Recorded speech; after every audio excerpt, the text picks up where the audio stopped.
Hallelujah, praise the lord. ఈరోజు మన లేఖన భాగము యోహాను సువార్త 11వ అధ్యాయము 3వ వచనం చదువుకుందాం. అతని అక్క చెల్లెండ్రు, ప్రభువా ఇదిగో నీవు ప్రేమించువాడు రోగి ఉన్నాడని ఆయన యొద్దకు వర్తమానము పంపిరి. ఆమేన్. దేవునికి స్తోత్రం. హల్లెలూయా, హల్లెలూయా. మన ప్రభువును ప్రియరక్షకుడైనటువంటి మన కొరకు ప్రాణాన్ని అర్పించి పునరుత్థానుడై తిరిగి లేచి ఆరోహణమై మహిమతో మేఘవాహనుల మీద మేఘములను తన పాదధూళిగా చేసుకొని రాబోతున్నటువంటి నజరేయుడైన యేసు క్రీస్తు నామములో మీ అందరికీ ప్రత్యేకమైన వందనాలు తెలియజేస్తున్నాను. హల్లెలూయా, స్తోత్రం, స్తోత్రం, స్తోత్రం. దేవుని బిడ్డలు దేవుని స్తుతిస్తూ ఉండాలి. నా నోట కొత్త కీర్తన ఉండెను అని భక్తుడు చెప్పినట్లుగా స్తుతి మన నోట్లో ఎప్పుడూ ఉండాలి. దేవుని స్తోత్రం. అలా స్తుతిస్తూ ముందుకు సాగుదాం. ఈ శేష జీవితం అంతా ప్రభువుకు నమ్మకస్తులుగా ఉందాం. దేవుని స్తోత్రం. హల్లెలూయా. మన యవనస్తుల జీవితాల్లో దేవుడు కార్యాలు జరిగించాలి. యవనస్తులకు మంచి భవిష్యత్తు దేవుడు అనుగ్రహించాలి. ఆయా ప్రాంతాలకు వెళ్ళినప్పుడు మా కుమార్తెకి ఎక్కడైనా సంబంధాలు చూడండి, మా కుమారుడికి ఎక్కడైనా సంబంధాలు చూడండి అని చెప్తున్నారు. నేను ఇటువంటి మ్యారేజ్ రిజిస్ట్రార్గా, నాకు మ్యారేజ్ లైసెన్స్ లేదు, మ్యారేజ్ రిజిస్ట్రార్గా ఉండే పని నేను చేయదలుచుకోలేదు. కానీ మ్యారేజెస్ అవసరం. మన పిల్లలకి ఒక కుటుంబ జీవితం కావాలి. దేవుడు వారికి చక్కటి భాగస్వాములు అనుగ్రహించాలి. ఇంచుమించు నాకు తెలిసిన ఒక 10 మంది ఆడపిల్లలు ఉన్నారు. అబ్బాయిల కోసం వెతుకులాడుతున్నారు, మంచి సంబంధాల కోసం వెతుకులాడుతున్నారు. మన యవన బిడ్డలు వారు పొరపాటున తమ జీవితాల్లో రాంగ్ స్టెప్స్ వేసి రాంగ్ పర్సన్స్ని వివాహం చేసుకొని తమ జీవితాలని పాడు చేసుకోకూడదు. ఈ రోజులో యువత ప్రేమ పేరుతో విచిత్రమైనటువంటి వెర్రిపోకడలకు వెళ్తుంది. అలా చేయడానికి వీల్లేదు. తల్లిదండ్రుల యొక్క సమ్మతం, అంతేకాకుండా దేవుని యొక్క నడిపింపు, వీటిని బట్టి వివాహాలు జరగాలి. అలా జరిగినటువంటి పరిశుద్ధ వివాహములు అనబడినటువంటి వివాహాలు మాత్రమే విజయవంతమవుతాయి. కానీ ప్రతి వివాహము, ప్రతి ప్రేమ వివాహము విజయవంతం కావాలని నియమమేం లేదు. స్తోత్రం.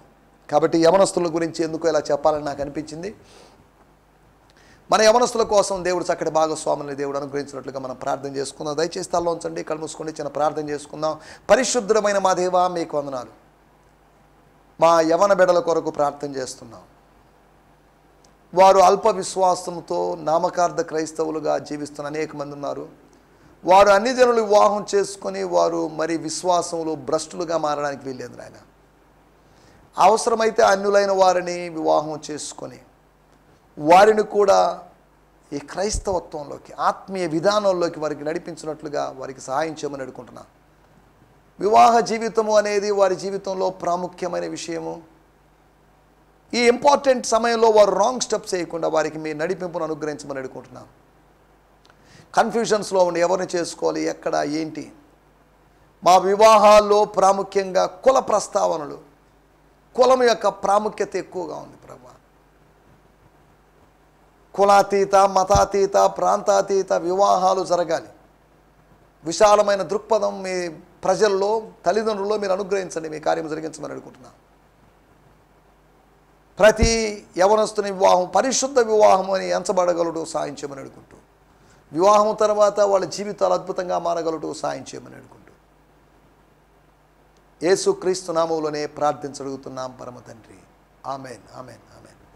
దేవునికి స్తోత్రం. హల్లెలూయా. యవనస్తులను బట్టి లేదా యవనస్తుల యొక్క యవనాన్ని బట్టి వారిని ఎవరు యవనస్తురాళ్ళనైనా యవనస్తులనైనా కానీ తృణీకరించనీయకుండా చేయాలి.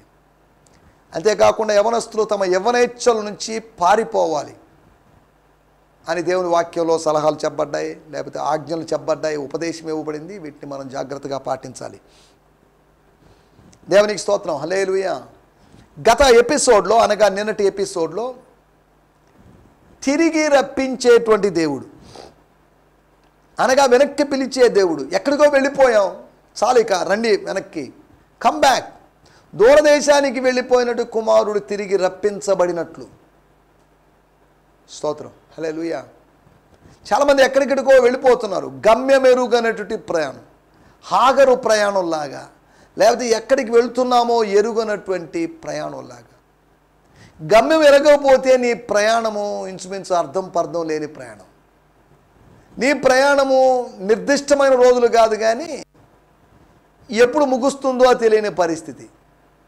కనుక అలా ఉండకుండా మనం జాగ్రత్తగా అడుగు వేయాల్సిన అవసరం ఉంది. స్తోత్రం. తిరిగి రప్పించేటువంటి దేవుడు. 4 ఉదాహరణలు కూడా మీకు జ్ఞాపకం చేశాను. యేసు తిరిగి వచ్చాడు.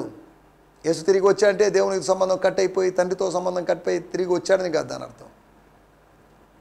యోహాను ఎక్కడైతే బాప్తీసం ఇస్తూ వచ్చాడో, తాను ఎక్కడైతే బాప్తీసం పొందాడో అదే యోర్దాను దగ్గరికి, లేదు అంటే ఇంకా చెప్పాలంటే యోహాను సువార్త 1వ అధ్యాయములో 28వ వచనంలో బేతనీయలో ఉన్నప్పుడు బేతనీయకు వచ్చాడు. యోహాను సువార్త 11వ అధ్యాయంలో బేతనీయ వేరు, యోహాను సువార్త 1వ అధ్యాయంలో బేతనీయ వేరు. బేతనీయ నుంచి బేతనీయకు వచ్చాడు. బేతనీయ నుంచి బేతనీయ జ్ఞాపకాల్లోకి తిరిగి వచ్చాడు ఆయన. ఇక్కడ బేతనీయ దగ్గర ఉన్నట్టుగా మనం చూడగలం. 10వ అధ్యాయం చివరి వచనంలో 11వ అధ్యాయంలో బేతనీయకు వచ్చాడు. బేతనీయ నుంచి బేతనీయకు ప్రయాణం చేశాడు. బేతనీయ నుంచి బేతనీయ అని విన్నప్పుడు, అరే ఈ ఊరు నుంచి ఈ ఊరికి ఎలా ప్రయాణిస్తారు, ఒకే ఊరు నుంచి ఆ ఊరిలోకి ఎలా ప్రయాణం చేస్తాం అని ఆలోచించవచ్చు. స్తోత్రం. నెల్లూరు నుంచి నెల్లూరు ప్రయాణం అని అనడం లేదు. నెల్లూరులో ఉంటున్నప్పుడు నెల్లూరు నుంచి నెల్లూరులో అని అనరు.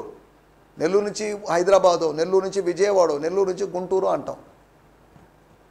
కానీ ఒక బేతనీయ నుంచి మరొక బేతనీయలోకి వచ్చినటువంటి ఈ ప్రయాణం, లేకపోతే ఈ సందర్భాన్ని మనం ఆలోచిస్తున్నాం. తిరిగి రప్పించినట్టు దేవుడు. యోహాను గారు లేరనుకుందాం. ఆయన కీర్తిశేషుడు అయ్యాడు, లేకపోతే నిద్రించాడు. ఆయన బ్యూలా దేశానికి వెళ్ళాడు, పరమ పిలుపు అందుకున్నాడు. నరులారా తిరిగినండి అన్నప్పుడు ఆయన వెళ్ళిపోయాడు. ఆయన అప్పటికి జకర్యా గారు ఉన్నారు, లేదా మరి జకర్యా పెద్దవాడే, ఆయన కూడా సరిపోయి ఉండొచ్చు. జకర్యా గారి స్థానంలో ఎవరు వచ్చారో మనకు తెలియదు. యోహాను గారికి ఎలాగో వివాహం కాలేదు కాబట్టి యోహాను కుమారులు వారసత్వంగా వాళ్ళు ఎవరు వచ్చే అవకాశం లేదు. దేవుడు యేసును తిరిగి రప్పించాడు. యోహాను పరిచర్య గురించి ఆలోచిస్తూ, యోహాను పట్ల, యోహాను శిష్యుల పట్ల ఒక సానుభూతి వ్యక్తం చేస్తున్నట్లుగా యేసు ప్రభు అదే ప్రదేశానికి వచ్చాడు. 4 విషయాలు మీకు జ్ఞాపకం చేశాను. మొట్టమొదటి విషయము, అబ్రహాము తిరిగి సహవసించిన చోటుకు వచ్చాడు. యాకోబు సొంత దేశానికి తిరిగి వచ్చాడు 20 సంవత్సరాల తర్వాత. యాకోబు 20 సంవత్సరాల తర్వాత వస్తే, అబ్రహాము కొన్ని గంటల తర్వాత తిరిగి వచ్చాడు. 24 గంటలు కూడా కాదు. బహుశా ఆదికాండం 18వ అధ్యాయంలో జరిగిన సంఘటన ఒక అర్ధరాత్రి వరకు జరిగితే, తెల్లవారుగానే అనగా ఇంచుమించు ఒక 5-6 గంటల లోపు ఆయన మళ్ళా తిరిగి వచ్చేసాడు.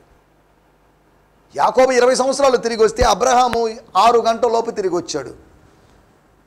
రూతు గ్రంథము 1వ అధ్యాయం 22వ వచనములో నయోమి తిరిగి వచ్చింది, స్వాస్థ్యానికి తిరిగి వచ్చింది. సుమారు 10 సంవత్సరాల తర్వాత తిరిగి వచ్చింది. యాకోబు 20 సంవత్సరాల తర్వాత, అబ్రహాము కొన్ని గంటల తర్వాత, నయోమి 10 సంవత్సరాల తర్వాత తిరిగి వచ్చింది. తర్వాత అపోస్తుల కార్యములు 15వ అధ్యాయంలో 36వ వచనంలో ఫస్ట్ మిషనరీ జర్నీ అయిపోయిన తర్వాత పౌలు సెల్ ఇలా మాట్లాడుకున్నారు. బర్నబా గారు కూడా ఉన్నారు. డిస్కస్ చేసుకున్నప్పుడు మార్కును వెంట పెట్టుకొని పోవాలన్నాడు. అలాగైతే కుదరదన్నారు. వాళ్ళు వేరైపోయారు, అది వేరే విషయం. స్తోత్రం. వాళ్ళు వేరైనా కానీ సేవ బలహీనం కాలేదు. సేవ ఎప్పుడు బలహీన పడకూడదు. సేవ బలం పుంజుకుంటూ ఉండాలి, పెరుగుతూ ఉండాలి, అభివృద్ధి చెందుతూ ఉండాలి, ముందుకు సాగుతూ ఉండాలి. స్తోత్రం. హల్లెలూయా. మనం ఆలోచిస్తున్న విషయాలు ఏంటి అంటే, వారు తిరిగి వెళ్ళారు. ఆయా పట్టణాలు, ఆయా స్థలాల్లో వెళ్ళి మిషనరీ జర్నీలో, మొదటి మిషనరీ జర్నీస్లో ఉన్నట్లు వాళ్ళని తిరిగి చూశారు. ఫాలో అప్ చేయడానికి వెళ్ళారు. అనగా కొన్ని దినముల తర్వాత, కొన్ని నెలల తర్వాత, అపోస్తులు కొన్ని నెలల తర్వాత, అబ్రహాము కొన్ని గంటల తర్వాత, నయోమి 10 సంవత్సరాల తర్వాత, యాకోబు 20 సంవత్సరాల తర్వాత వాళ్ళు తిరిగి వచ్చేశారు. వాళ్ళని దేవుడు రప్పించాడు. వాళ్ళు రాలేదు, దేవుడు రప్పించాడు. రాకూడదు అనుకొని ఉంటారు, ఇక ఏదైనా కానీ ఇక్కడే అయిపోవాలి మేము. చనిపోయినటువంటి 3 మగవాళ్ళతో నేను కూడా చనిపోయేదాకా ఇక్కడ నుంచి కదలని ఒకళ్ళ భీష్మించుకొని కూర్చొని ఉండొచ్చు నయోమి. కానీ ఆమె మనస్సులోకి లేకపోతే ఆమెలోకి లేకపోతే ఆమెకు దేవుడు తెలియజేసిన విషయం మాత్రం ఆమెను కదిలించి దేవుడు తన జనులను దర్శించాడు. 10 సంవత్సరాలు దేవుడు దర్శించినట్టుగా ఉన్నప్పటికీ 11వ సంవత్సరం దర్శించాడు. 11 అనేటువంటి సంఖ్య ప్రత్యక్షతకు అంకె, ప్రత్యక్ష సంఖ్య number, it's a number of revelation. స్తోత్రం. కాబట్టి 11వ సంవత్సరంలో జరిగిన విషయం, 11వ సంవత్సరంలో పునరాగమనం జరిగింది, తిరిగి రావడం జరిగింది. యేసు ప్రభు పునరుత్థానుడైన తర్వాత 11 ప్రత్యక్షతలు ఆయన ప్రదర్శించాడు. ఆయన 11 సార్లు ప్రత్యక్షమైనట్లుగా మనం చూడగలం. సరే, దేవుని స్తోత్రం. వీటి గురించి తిరిగి రప్పించే దేవుడని నిన్ను నీ పూర్వపు ప్రార్థనా జీవితానికి, పూర్వపు పరిశుద్ధ జీవితానికి, పూర్వపు ప్రేమ కలిగిన జీవితానికి దేవుడు తీసుకొని రావాలని ఆశపడుతున్నాడని మనం గత ఎపిసోడ్లో మాట్లాడుకున్నాం. ఇది మనం యోహాను సువార్త 11వ అధ్యాయం నుంచి ధ్యానించుకోబోతున్నాం. మన ధ్యానం నిమిత్తమై యోహాను సువార్త 11వ అధ్యాయము 3వ వచనం. Gospel according to John 11th chapter verse 3. దయచేసి గమనించండి. మీరు ఇంతవరకు సబ్స్క్రైబ్ చేసుకోకపోతే దయచేసి శాంతి టీవీ నెల్లూరు అనేటువంటి ఛానల్కి మీరు సబ్స్క్రైబ్ చేసుకోండి. అంతేకాకుండా జిఎంసి నెల్లూరు, జిఎంసి సంతోష్ నెల్లూరు అనేటువంటి ఛానల్ సబ్స్క్రైబ్ చేసుకోండి. అందులో 300కు పైగా వీడియోస్ ఉన్నాయి. వేరువేరు సందేశాలు అనగా యోహాను సువార్తలోని గత కాలపు సందేశాలు అవన్నీ అందుబాటులో ఉన్నాయి. కనుక ఆ విషయం మర్చిపోవద్దు. అంతేకాకుండా దానికి సబ్స్క్రైబ్ చేసుకోండి. ప్రతి ఆదివారం నేను ఇస్తున్నటువంటి సందేశాలు, ప్రతి ఆదివారం Gideon machine church GMC Shantinagar 6వ వీధి నెల్లూరులో ఇచ్చేటువంటి సందేశాలు ఆదివారం ఇంచుమించు 10:45 లేకపోతే 10:50 నుంచి ఇంచుమించు 11-12 గంటల వరకు ఇచ్చేటువంటి ఆ సందేశాలన్నీ ఫేస్బుక్ లైవ్లో ఇవ్వబోతున్నాయి. ఆ ఫేస్బుక్ లైవ్లో మీరు ఆ లింక్ మీరు పొందాలంటే హీ మస్ట్ ఇంక్రీజ్ అనేటువంటి అకౌంట్కి మీరు ఫ్రెండ్ రిక్వెస్ట్ పంపించినట్లయితే ఆ ఫ్రెండ్ రిక్వెస్ట్ యాక్సెప్ట్ చేసి మీరు ఆ లింక్ మీకు పంపించబడుతుంది. మీకు ఆటోమేటిక్గా వస్తుంది. తద్వారా మీరు ఆ ఆదివారపు సందేశాన్ని మీరు వినొచ్చు. దేవుని స్తోత్రం. గత ఆదివారము నేను నీళ్లు కదిలించుట అనేటువంటి ఒక అంశాన్ని గురించి ఒక టాపిక్ బోధించడం జరిగింది. యోహాను సువార్త 5వ అధ్యాయంలోనే మాటను ఆధారంగా చేసుకొని 4 సందర్భాల్లో నీళ్లు కదిలించబడినప్పుడు ఏం జరిగాయి అనే వాటి గురించి బోధించాను. ఇటువంటి కొన్ని విస్తారంగా ఎక్కువగా మాట్లాడుకోవడానికి, ఎక్కువగా వివరించడానికి, ఎక్కడైతే టీవీలో 26 నిమిషాలు మాత్రమే ప్రసంగం, కానీ అక్కడైతే మనకు సమయం లేదు. 26 గంట 52 ఇంచుమించు డబల్గా మనకు ఎక్కువ సమయం ఉంటుంది కనుక కాబట్టి ఆ ఫేస్బుక్ లైవ్ కూడా మీరు పొందుకోవచ్చు అనే విషయాన్ని తెలియజేస్తున్నారు. రండి, మన సమయం అయిపోయింది. మన మూల వాక్యము యోహాను సువార్త 11వ అధ్యాయము 3వ వచనం. అతని అక్క చెల్లెండ్రు ప్రభువా ఇదిగో నీవు ప్రేమించినవాడు రోగి ఉన్నాడని ఆయన యొద్దకు వర్తమానం పంపిరి. దేవుని స్తోత్రం. హల్లెలూయా, స్తోత్రం. నేను చదువుతున్నాను. సో హిస్ సిస్టర్స్ అనగా one day Lazarus become very sick to the point of death అని చెప్పబడినటువంటి లాజర్ యొక్క sisters sent a message to Jesus, Lord, our brother Lazarus, the one you love, is very sick, please come. మరలా చదువుతున్నాను. So his sisters అనగా Mariya Martha ఇద్దరు, ఒకరు కాదు, మార్తా ఒకరేని కాదు, మరియా ఒకరేని కాదు, ఇద్దరు కలిసి 2 వేరు సందేశాలు కాదు, ఒక్క సందేశం పంపించారు యేసు ప్రభువుకి. వాళ్ళు అంటున్నారు, బోధకుడు అని కాదు, లార్డ్, ప్రభువా, మా సహోదరుడు, అవర్ బ్రదర్. స్తోత్రం. హల్లెలూయా. ఇదిగో నీవు ప్రేమించువాడు రోగి అయి ఉన్నాడని ఆయన యొద్దకు వర్తమానం పంపిరి. ఎవరో ఒకరి ద్వారా పంపించారు, ఎవరో వెళ్ళారు, మెసేజ్ ఇచ్చారు. Lord, our brother Lazarus, the one you love, is very sick, please come. అతడు రోగి అయి ఉన్నాడని కాదు, he's very sick, please come. స్తోత్రం. రోగి అయి ఉన్నాడని ఆయన యొద్దకు వర్తమానం పంపిరి. రోగి అయి ఉన్నాడని ఎందుకు పంపించారు వర్తమానం? రోగంగా ఉన్నాడు, వాడి రోగం తగ్గాలి, వాడిని రోగిగా మేము చూడదలుచుకోలేదు కనుక వచ్చి ప్రార్థన చేసి వాడిని బతికించు, లేకపోతే వాడిని బాగు చేయి. పిలిచారు. రోగిగా ఉన్నప్పుడు, మీలో ఎవరైనా రోగి ఉన్నాడా? సంఘ పెద్దలను పిలిపించాలి. యేసు ప్రభు సంఘ పెద్ద కాదు. యేసు ప్రభు యూదుల యొక్క సంఘానికి పెద్ద కాదు. యెరూషలేము దేవాలయంలో సంఘ పెద్ద కాదు ఆయన. వాళ్ళ తల్లిదండ్రులు కూడా సంఘ పెద్దలు కాదు. కానీ సార్వత్రిక సంఘం యొక్క సంఘ పెద్ద, సంఘ కాపరి, సంఘం యొక్క మూలరాయి, సంఘం యొక్క పునాది, సంఘం ఆయనదే, సంఘం ఆయన శరీరము. యెరూషలేములోని దేవాలయానికి, యెరూషలేములోని సంఘము అనబడిన దానికి ఆయనకి సంబంధం లేదు. ఆయన ఏమీ కాడు. అక్కడ ఒక సభ్యుడు మాత్రమే, అంతవరకే, సాధారణ సభ్యుడు మాత్రమే. సరే, దేవుని స్తోత్రం. హల్లెలూయా. నీవు ప్రేమించువాడు రోగి అయి ఉన్నాడని ఆయన యొద్దకు వర్తమానం పంపిరి. They sent a message. స్తోత్రం. రోగి అయి ఉన్నాడు, రోగి దగ్గరికి రా. వాడు రోగి అయి ఉన్నాడు కాబట్టి వాడి గురించి ఆలోచిస్తూ వాడు చావబోతున్నాడని ఇక కష్టం అండి. వైద్యులు తమ చేతులు ఎత్తేశారు. The doctors become helpless, medicines become helpless, medical science become helpless, the treatment become helpless. అనగా లాజరుకు రోగం వచ్చి రోగానికి చికిత్స చేయలేక ఇక మరణమే శరణం అన్నట్టుగా చెప్పినటువంటి వైద్యుల మాటను బట్టి వాడు చనిపోయేలోపు ఒక్కసారి రావచ్చుగా. వాడు చనిపోయేలోపు ఒక్కసారి రావాలి ప్రభువా. నువ్వు ఒకవేళ వస్తే ఏదో సంథింగ్ జరుగుతుంది, ఏదో మార్పు జరుగుతుంది. నువ్వు వస్తే రోగం బాగవుతుంది. నువ్వు వస్తే సరే, వాడికి ఇలా రోగి ఉన్నాడు కాబట్టి వాడిని బెతస్తా కోనేటి దగ్గరికి తీసుకొని పోవాలా? వాడిని సిలోయేము కోనేటి దగ్గరికి పంపించాలా? వాడికి నూనె రాసి ప్రార్థన చేయాలా?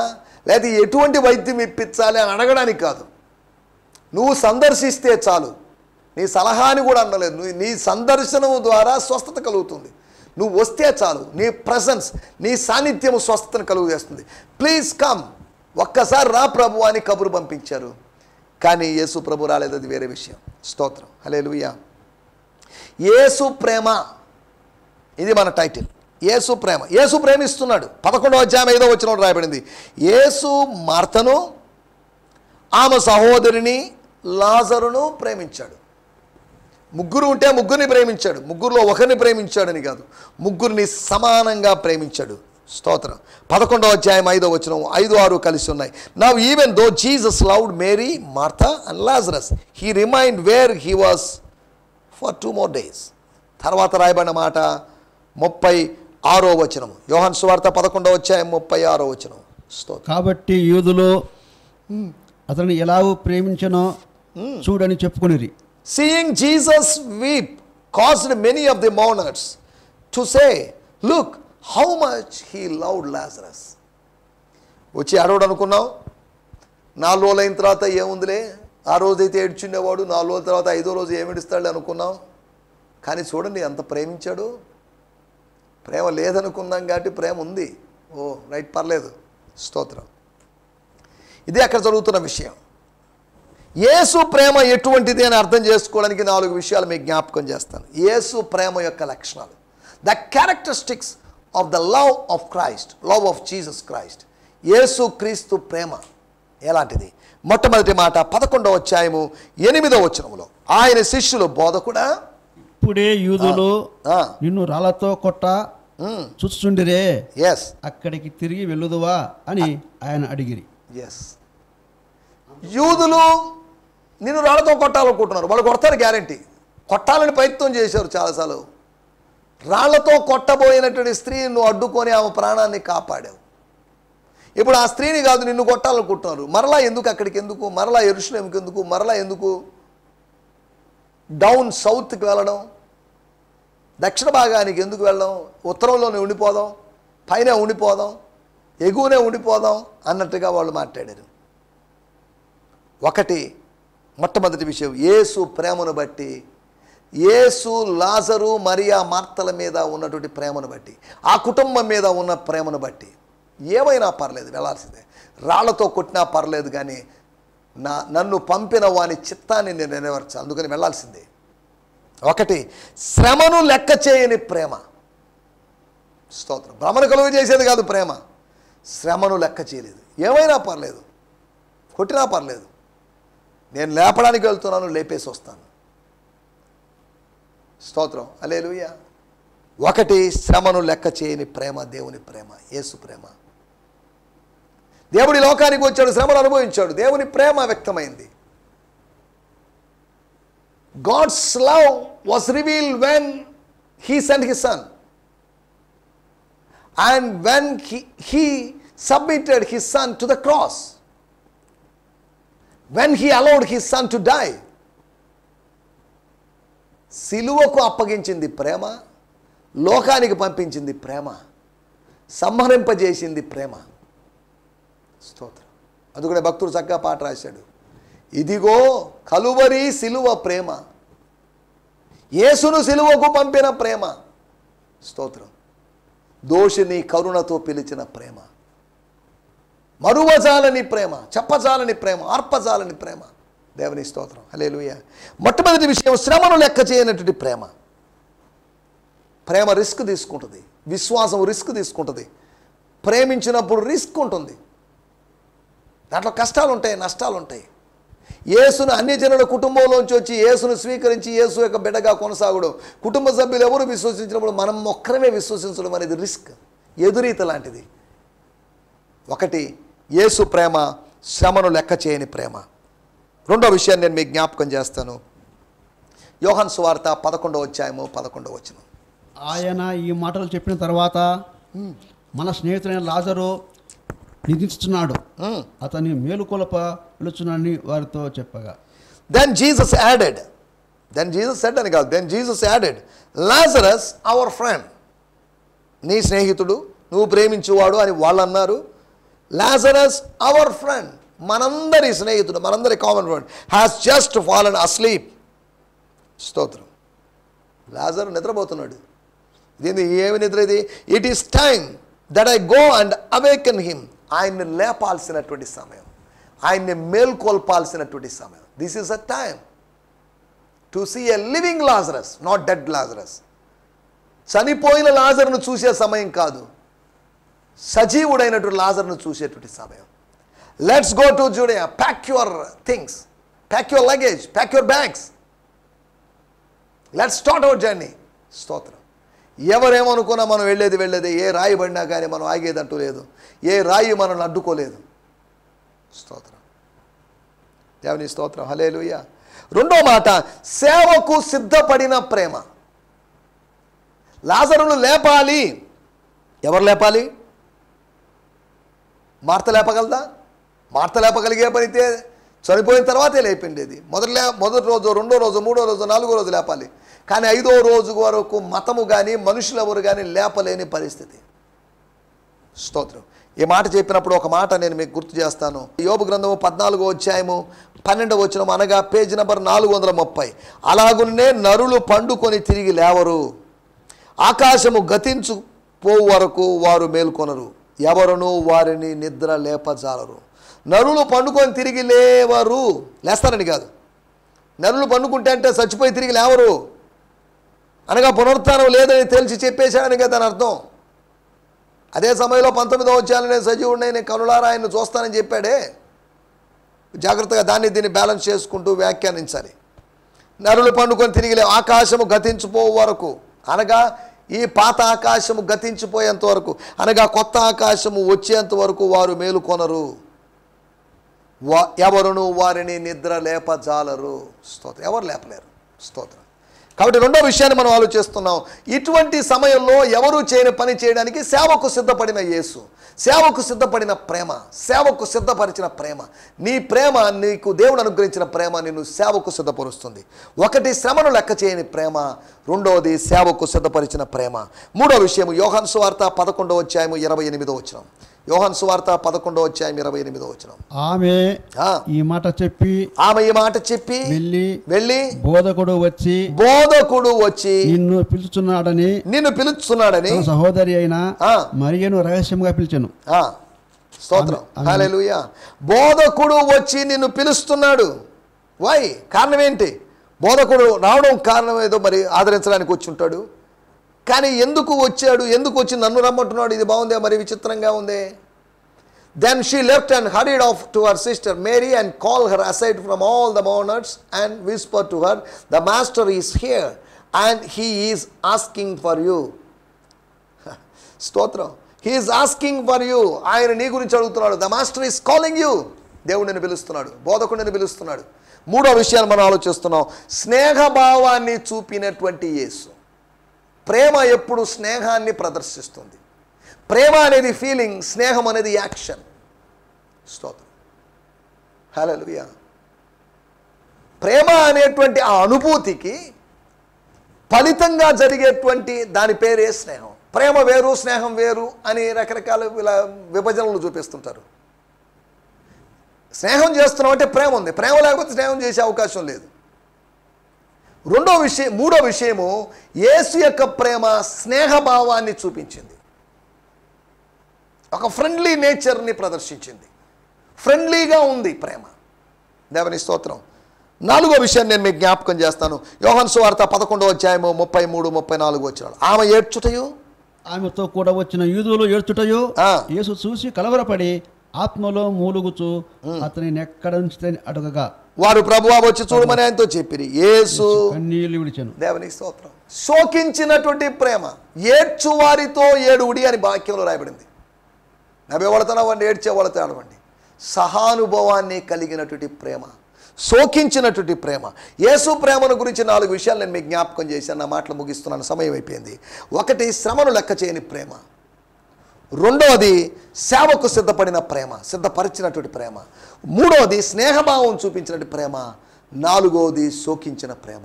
ఇటువంటి యేసు ప్రేమను అనుభవిస్తూ ముందుకు సాగడానికి ప్రభు మనకందరికీ సహాయం చేయనుగాక. యేసు ప్రేమ గొప్పది.